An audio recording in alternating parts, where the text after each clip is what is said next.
하나님 말씀 창세기입니다. 창세기 14장 17절부터 20절까지 말씀입니다.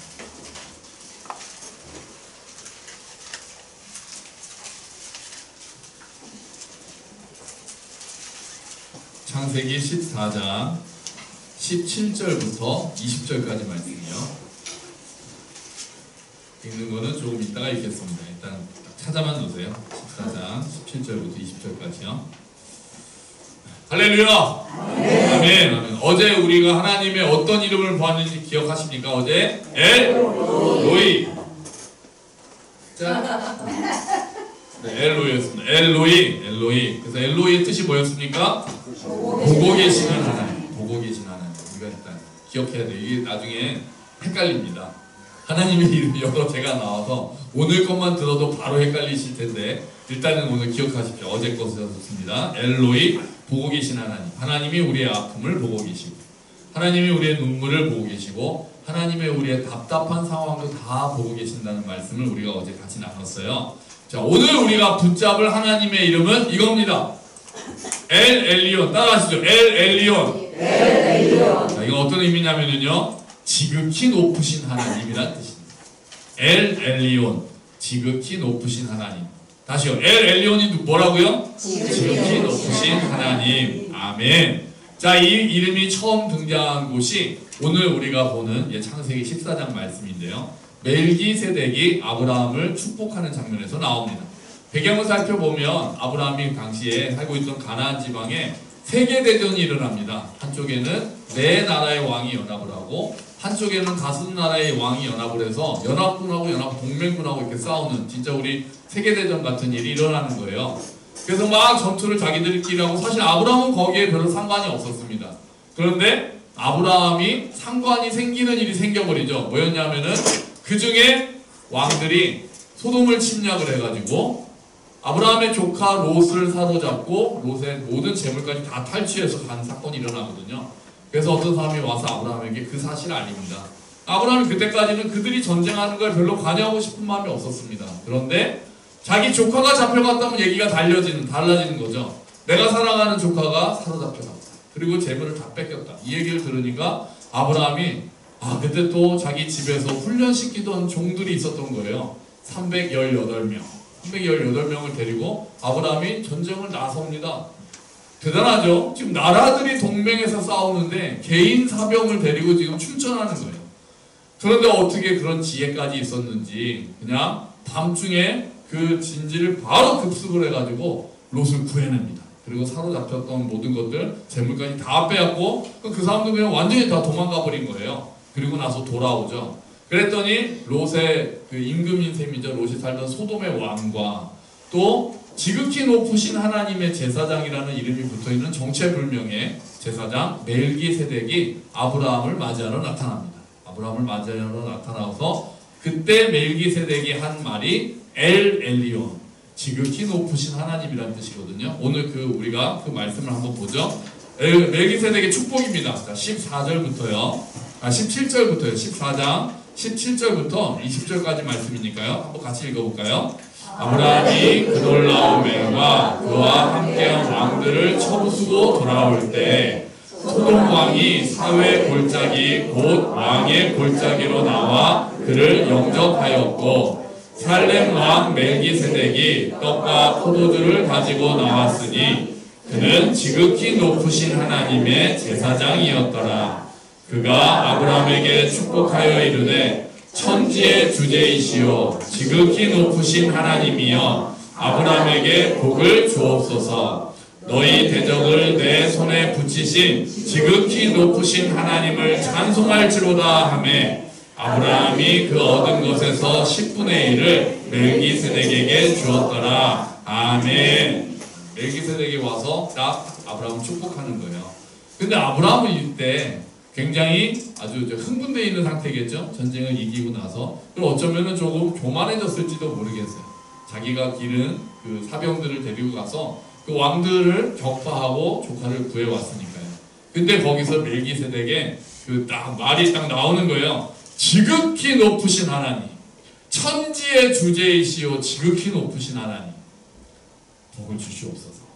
그렇게 이야기를 합니다. 너희 대적을 내 손에 붙이신 지극히 높으신 하나님. 그러니까 이 전쟁은 네가 애썼고 수고한 것은 맞지만 이 전쟁을 이기게 하시는 이는 바로 하나님이시다. 지극히 높으신 하나님께서 그 적들을 네 손에 붙이셨다. 멜기세덱에 이렇게 선언하는 거죠. 아브라함이 어쩌면 뜨끔했을지도 모르겠어요. 아브라함이 그 얘기를 듣고 바로 아브라함이 지극히 높으신 하나님을 찬양합니다라고 고백하고 멜기세덱에게 11조를 줍니다. 또 아브라함도 엘 엘리온 이렇게 고백하는 거예요. 하나님이 승리하게 하셨다. 하나님이 다스리신다. 하나님은 지극히 높으신 하나님이시다. 이렇게 고백하고 있는 겁니다. 엘 엘리온, 지극히 높으신 하나님을 고백한다면 우리는 어떤 모습을 보이게 될까요? 우리가 정말 하나님이 지극히 높으신 하나님이다. 엘 엘리온을 우리가 깊이 묵상을 하고 그 진실을, 그 진리를 우리가 마음 가운데 새기게 되면 우리는 먼저 하나님만 예배하게 됩니다. 하나님만 예배하게 돼요. 엘 엘리온 하나님은 찬양받기에 합당하신 분이시고 우리의 예배받기에 합당하신 분이시고 우리의 경배받기에 합당하신 분이기 때문에 그 누구도 하나님을 대신해서 경배를 받을 수 없어요. 피조물이 될 수가 없고 돈이 될 수도 없고 명예가 될 수도 없고 어떤 사람이 될 수도 없는 거죠. 당시 가나안 땅은 아브라함이 살고 있던 가나안 땅은 여러 신들을 모시고 있었던 그런 곳입니다. 그런데 엘 엘리온을 선포한다는 것, 지극히 높으신 하나님을 선포한다는 것은 그런 여러 신들은 아무것도 아니고 오직 하나님 한 분만 섬기겠다라고 고백하는 것과 마찬가지라는 거예요. 하나님만이 예배받기에 합당하신 분이다라고 선포하고 있는 겁니다. 이처럼 하나님께만 영광을 돌려야 되는데 그 영광을 자신이 받으려고 하는 사람들이 있습니다. 어떤 사람들입니까? 높은 자리에 있는 사람들이겠죠. 자기의 힘으로 돈을 벌었고 자기의 힘으로 명예를 얻게 되었다라고 생각하는 사람들은 자기가 영광을 받아야 된다고 생각합니다. 그랬다가 하나님의 징벌을 받은 왕이 구약에 신약에 등장합니다. 구약에서는 어느 왕이었냐면요, 바벨론 왕 느부갓네살이었습니다. 바벨론은요 당시에 그 지역을 완전히 정복하고 대제국을 건설한 나라였거든요. 그러니까 이 느부갓네살 왕이 어느 날 왕궁에서 딱 생각을 하다가 야, 우리 아이들 말로 옛날 이것도 옛날 말이냐, 자뻑이라고 그러거든요. 자기한테 뻑 간다고 그래서 자뻑이에요. 그러니까 막 교만해져가지고 야, 막 너무 뿌듯한 거예요. 자기가 이룬 그 업적을 보면서 야, 내가 제일 잘 나가? 뭐 이렇게 얘기하는 거죠. 그러면서 그 바벨론 왕 느부갓네살이 이렇게 이야기를 합니다. 한번 성경 앞에 있습니다. 다니엘서 4장 30절 말씀이요. 같이 한번 읽어보죠. 나는 이렇게 말했다. 이 바빌로니아는 위대하지 않은가? 내가 내 힘과 권력으로 세웠지 않은가? 내 영광을 위해 세운 것이 아닌가? 하고 나니까 너무 막 좋았던 거예요. 자기가 야, 이 제국을 봐라. 이거 정말 내 힘으로 한 거다. 내 영광을 위해서 한 거야. 이렇게 막 도취돼가지고 있는데 바로 하늘에서 이런 음성이 딱 들려옵니다. 이 음성은 제가 읽어드릴게요. 방금 여러분이 그렇게 말씀하셨으니까. 이 말을 마치기도 전에 한 목소리가 하늘에서 들렸다. 느부갓네살 왕아, 내게 말하노니 왕권이 너에게서 떠나갔다. 하나님께서 이렇게 말씀하세요. 그리고 나서 얼마 있어서 정신병에 걸립니다. 그래서 자기가 소처럼 막 풀을 뜯어먹고 나가서 막 짐승처럼 사는 그런 병에 걸려서 7년을 왕권에서 쫓겨나게 됩니다. 그리고 나서 또 나아요. 돌아와서는 지극히 높으신 하나님, 그렇게 이야기를 하는 거예요. 정신 차린 거죠. 이게 내 힘으로 이루었다고 생각하는 게 아니었고 하나님만이 경배받게 합당하시구나. 엘 엘리온, 그렇게 지극히 높으신 하나님을 경배하게 됩니다. 신약에서는 자기에게 영광을 돌렸다가 큰 코 다친 사람이 있습니다. 큰 코 다치는 정도가 아니라 아예 목숨을 잃은 왕이 있었습니다. 누굽니까? 헤롯입니다. 헤롯. 여기서 헤롯은 예수님을 죽이려고 했던 그 헤롯은 아니고요. 그 헤롯의 손자인 사람이거든요. 헤롯 아그리파 1세라는 헤롯인데 사도행전에 나오는 헤롯입니다. 이 헤롯은 야고보 사도를 죽였고요. 베드로를 잡아서 감옥에 가뒀던 그런 사람입니다. 그리고 어느 날 이 헤롯이 백성들 앞에 연설을 하게 됩니다. 다시 한번 성경 말씀을 볼게요. 자, 사도행전입니다. 같이 한번 읽어보죠. 약속한 날 헤롯은 왕의 복장을 하고 왕자에 앉아 그들에게 연설을 하였습니다. 그러자 군중들은 이것은 사람의 소리가 아니라 신의 소리다 라고 외쳤습니다. 헤롯 왕이 막 너무 막 쩌렁쩌렁 음성으로 막 멋진 말을 했나봐요. 그랬더니 사람들이 야, 이 음성은 정말 신의 음성과 같습니다 하면서 막 환호했으니까 헤롯이 또 얼마나 그냥 자기 그 교만에 가득 차고 자기 의가 가득 차서 막 머리를 세우고 그러지 않았겠어요? 그러자마자 엄청난 일이 그 다음에 바로 일어납니다. 23절 말씀 같이 읽어보죠. 그러나 헤롯이 하나님께 영광을 돌리지 않았기 때문에 주님의 천사가 즉시 헤롯을 내리쳐서 헤롯은 벌레 먹혀 죽고 말았습니다. 아멘. 이런 무시무시한 심판이 즉각적으로 일어났던 거예요. 하나님께 영광을 돌리지 않았기 때문에 천사가 쳐서 그래서 벌레 먹어서 죽었다라고 성경은 이야기하고 실제 역사로서도 원인을 알 수 없는 병 때문에 죽었다라고 이야기를 합니다. 지금도 자기가 하나님이라고 이야기하는 이단 교주들이 있잖아요.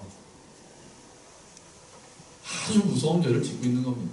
정말 하나님이 오래 참으시니까 망정이지 벌레 먹혀서 죽게 되는 사람들이에요. 사실은 어떻게 그렇게까지 자기가 보혜사라고 하고, 제가 학교 다닐 때 그 이단 전문하시는 목사님이 학교에 오셔가지고 강의하시면서 우리나라의 자칭 하나님이 30명이고 자칭 예수님이 25명인데 지난달에 한 명이 죽어서 24명 됐다고 그렇게 말씀하시는 거예요. 그것도 벌써 이제 20년 전 얘기죠.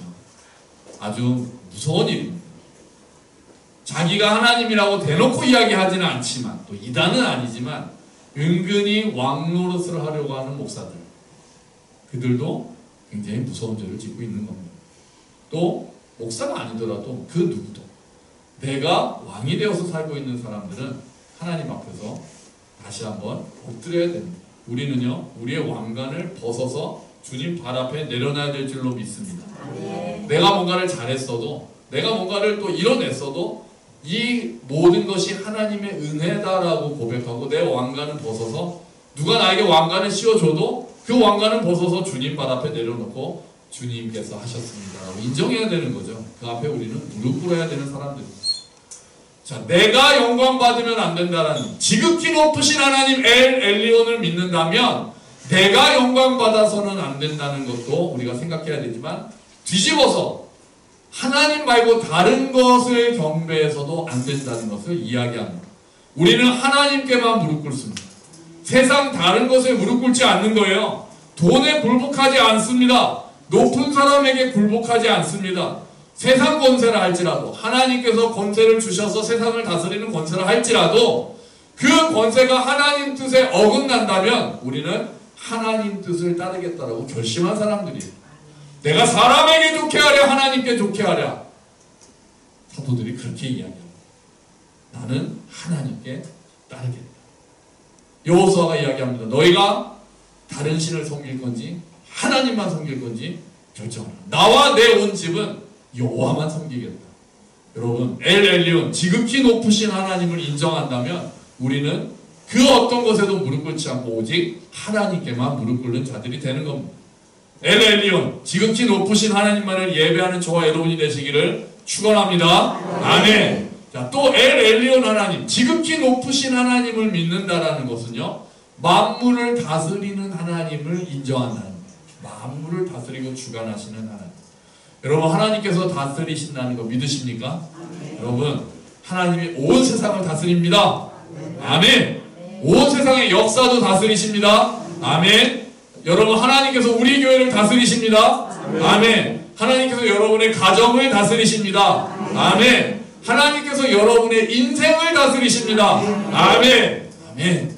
이것을 정말 믿는다면 지극히 높으신 하나님께서 내 인생을 다스리시고 우리 가정을 다스리시고 우리 교회를 다스리시고 이 세상을 다스리신다는 것을 믿는 사람은 어떤 모습을 가지게 될까요?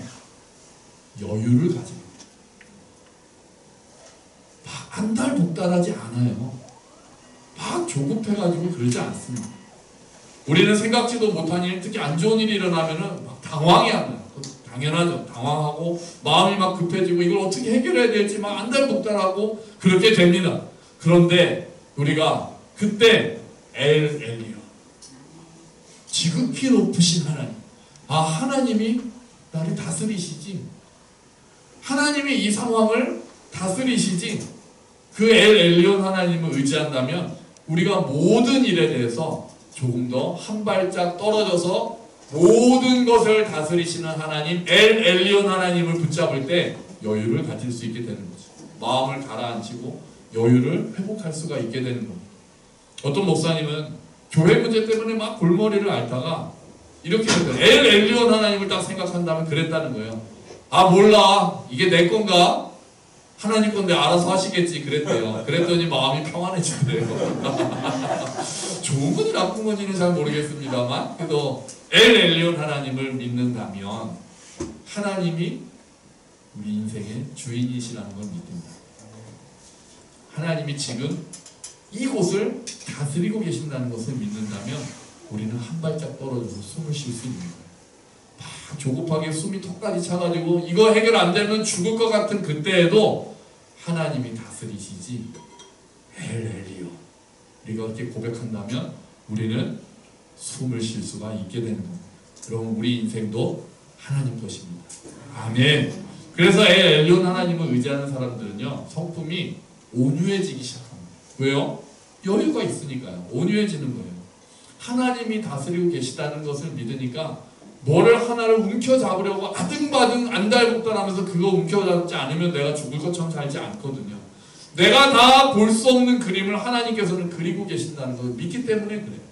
지극히 높으신 하나님께서 내가 다 이해할 수 없지만 그 하나님께서는 다 보고 계시고 내가 다 알 수 없는 그것을 하나님께서는 이루어가고 계신다는 것을 믿는다면 우리는 온유한 마음을 가질 수 있게 되는 거예요. 모든 것이 합력해서 선을 이루어갈 것을 믿는다면 우리 마음에 평안이 찾아오게 되고 온유하게 다른 사람들을 대할 수 있는 거죠. 그것을 믿지 못할 때 우리가 내 눈앞에 보이는 것만 움켜잡으려고 하다 보니까 우리가 마음이 각박해지고 싸움닭처럼 되는 거예요.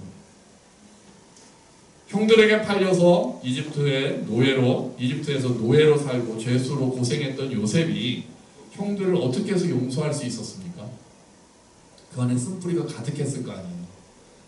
나중에 총리가 돼서도 안 가보잖아요. 자기 집에 안 찾아가잖아요. 14년이 지나도록 찾아가지는 않습니다. 그 안에 저는 쓴뿌리가 있었다고 생각합니다. 므낫세라고 하고 하나님이 날 다 잊게 하셨다 이렇게 하지만 아직 다 잊어지지는 않았을 것 같아요. 그런데 나중에 요셉이 뭐라고 고백합니까? 엘 엘리오, 지극히 높으신 하나님, 모든 것을 다스리시는 하나님을 경험했기 때문에 형들을 용서할 수 있었습니다.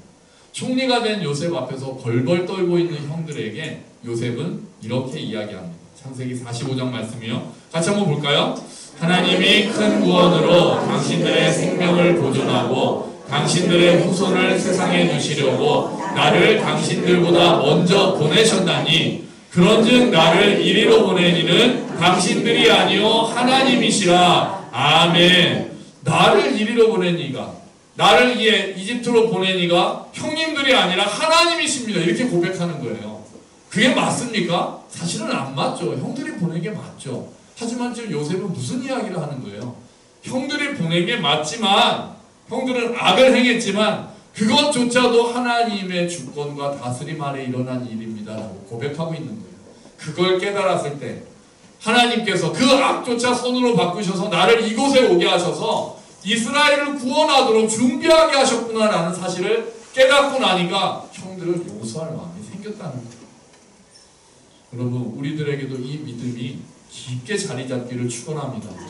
우리가 정말 이 엘 엘리온, 지극히 높으신 하나님, 이 모든 상황을 알고 계시고 보고 계시고 다스리시는 하나님을 우리가 인정한다면 우리는 삶의 태도가 많이 변할 수 있을 겁니다. 좀 더 여유를 가지게 될 수 있을 겁니다. 좀 더 온유해질 수 있을 겁니다. 좀 더 용서할 수 있게 될 것입니다. 엘 엘리온 하나님을 우리가 또 품는다면 또 하나 우리가 바뀔 수 있는 모습은요, 소망을 품게 된다는 것입니다. 당연하죠. 하나님, 지극히 높으신 하나님이 다스리신다고 생각하면 기대가 생기기 시작해요. 야, 하나님이 내 인생에 무슨 일을 하실까? 하나님이 우리 교회를 통해 무슨 일을 하실까? 기대감이 생기기 시작하는 거예요. 하나님이 우리 자녀들의 인생을 어떻게 이끌어 가실까? 우리가 그냥 우리의 눈으로 볼 때는 아유 저건 앞으로 어떻게 벌어먹고 살라고 그러나 걱정이 너무 되지만 하나님, 지극히 높으신 하나님 엘리온을 우리가 신뢰한다면 우리 자녀를 나보다 더 사랑하시는 참 부모이신 하나님께서 우리 자녀들의 인생을 빚어가실 줄로 믿고 기대감을 가지고 아이를 바라볼 수 있는 거예요. 기대감을 가지고 우리 교회를 볼 수 있는 거예요. 우리 교회가 지금은 부족하지만 우리가 또 다 아주 훌륭한 사람들이 모인 것도 아니지만 우리가 부족한 점이 많지만 하나님께서 귀하게 보신다면 하나님께서 또 어떻게 이끌어 가실까? 기대감을 가지고 교회를 볼 수 있게 된다는 거예요. 하나님께서 어제 우리가 본 것처럼 엘로이 하나님 보고 계신다고 믿고 엘리온 하나님 다스리신다고 믿는다. 지극히 높으신 하나님께서 그렇게 하신다고 믿을 때 우리가 소망을 가지게 되는 거예요. 여러분, 하나님께서 우리 인생을 다스리십니다. 네. 아멘. 하나님이 우리 자녀들의 인생도 다스리십니다. 네. 지극히 높으신 하나님께서 우리 교회를 다스리십니다. 네. 지극히 높으신 하나님께서 이 온 세상을 다스리십니다. 그래서 우리는 소망을 잃지 않습니다. 소망 가운데서 부르짖으면서 그 하나님을 붙잡고 간절히 기도할 뿐입니다. 시편에서 시인이 이렇게 외쳐요. 시편 42편 5절 말씀이요. 우리 한번 크게 읽어볼까요? 내 영혼아 내가 어찌하여 낙심하며 어찌하여 내 속에서 불안해하는가? 너는 하나님께 소망을 두라. 그가 나타나 도우심으로 말미암아 내가 여전히 찬송하리로다. 아멘. 하나님께 뭐를 두라고요? 소망을 두라. 바울은 또 이렇게 이야기합니다. 바울의 말도 한번 볼까요? 우리가 환난 중에도 즐거워하나니 이는 환난은 인내를, 인내는 연단을, 연단은 소망을 이루는 줄 알미로다. 아멘. 두 사람 모두 아까 우리가 읽었던 시편의 시인이나 지금 바울이나 다 환난 가운데 있는 거예요. 하지만 이들은 소망을 잃지 않았어요. 왜요? 왜 이렇게 외칠 수 있습니까? 너는 하나님께 소망을 두라고 왜 외칠 수 있습니까? 환난 중에도 즐거워할 수 있다. 이 환난이 결국은 소망을 만들어낸다고 왜 외칠 수 있습니까? 엘리온! 하나님이 지극히 높으신 하나님이라는 것을 믿기 때문에 그 환난 가운데서도 소망을 가지고 노래할 수 있게 되는 겁니다. 여러분, 우리도 지극히 높으신 하나님을 의지하는 마음으로 소망 가운데 살아가시기를 축원합니다. 아멘. 하나님을 경험하는 삶이라는 책, 우리가 몇 년 전에 우리도 같이 나눴던 그 책이거든요. 그 헨리 블랙커비 목사님이라는 분이 이런 말씀을 하셨어요. He is God. 그분이 하나님이시다. 그 다음 말이 뭔지 아세요? 이겁니다. But I'm not. 난 아니야. 이게 무슨 말이에요? 그분이 하나님이시지 나는 아니다. 두 가지 의미가 다 있는 거예요. 그분만 경배하겠다는 의미가 있고 이 모든 상황 내가 다 해결할 수 없다는 걸 인정하는 말인 거예요. 그분이 하나님이시지. 그분이 다스리시지. 그래. 내가 내 힘으로는 해결할 수 없는, 내가 지금 어쩔 줄 모르고 지금 쩔쩔매고 있지만 나는 하나님이 아니니까. 그분이 하나님이시니까 그분이 다스리시지. 이 이야기를 하는 것입니다. 여러분, 그분이 하나님이시고 우리는 아닙니다. 그분이 지극히 높으신 하나님이십니다. 아멘. 내 생각, 내 경험 믿지 말고 하나님의 다스리심을 믿으시기를 축원합니다. 엘리온, 지극히 높으신 하나님의 이름을 붙잡고 기도한 오늘 밤이 되시기를, 그리고 그렇게 살아가는 우리의 삶이 되기를 주의 이름으로 축원합니다. 아멘. 우리 같이 기도하죠. 아버지 하나님, 엘리온, 지극히 높으신 하나님, 그 하나님이 우리를 다스리십니다. 주님이 진리를 우리 마음 가운데 새기게 하여 주시옵소서. 우리 함께 기도하겠습니다.